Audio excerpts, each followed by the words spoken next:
Teman-teman yang terkasih, sebelum kita membaca dan merenungkan firman Tuhan, mari kita bersahati, kita berdoa. Bapa yang bertahta dalam kerajaan surga, tenangkanlah segala suara dalam hati dan pikiran kami. Pada saat ini kami akan membaca firman Tuhan dan merenungkannya bersama-sama. Di dalam nama Bapa, Putra, dan Roh Kudus kami berdoa. Amin. Teman-teman yang Tuhan kasihi, pembacaan Alkitab kita terambil dari kitab Yesaya pasal 35 ayatnya yang ketiga, yang berbunyi, kuatkanlah tangan yang lemah lesu dan teguhkanlah lutut yang goyah.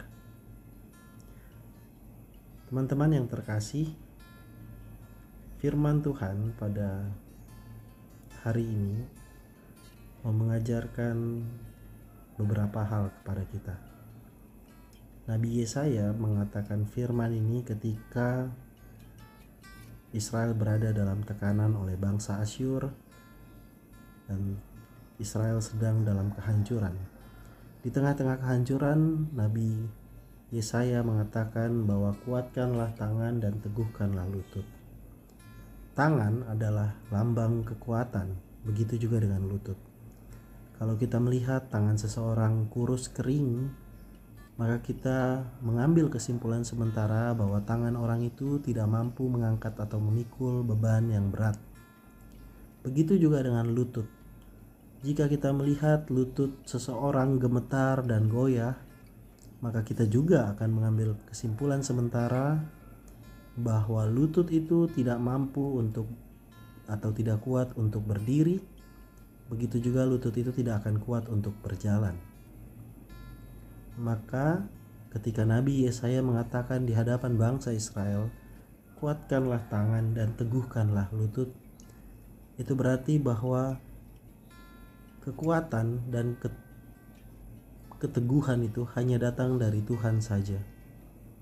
Dan karena itu, sebagai orang-orang yang percaya, ketika kita berhadapan dengan persoalan kehidupan, ketika kita merasa galau, ketika kita merasa sedang down, ada begitu banyak pergumulan berat yang kita simpan sendirian, tidak mampu kita ceritakan kepada orang lain, datanglah kepada Tuhan. Karena di dalam Tuhanlah kita menemukan dan kita merasakan kekuatan dan keteguhan. Jika hati kita rapuh, jika pikiran kita lemah, maka datanglah kepada Tuhan. Bukalah komunikasi melalui doa dengan Tuhan, kepada Tuhan. Ketika kita berkomunikasi dengan Tuhan untuk meminta kekuatan dan keteguhan hati, maka Tuhan adalah Allah yang mau mendengarkan setiap pergumulan orang-orang yang beriman kepadanya.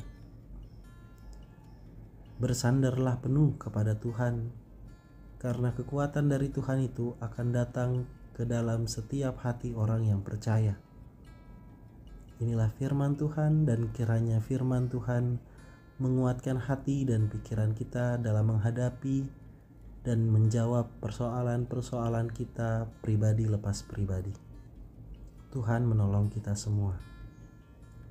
Amin. Mari kita menutup renungan singkat ini dengan doa. Kita berdoa. Ya Tuhan Allah, pada hari ini kami telah membaca dan merenungkan sedikit dari firman-Mu.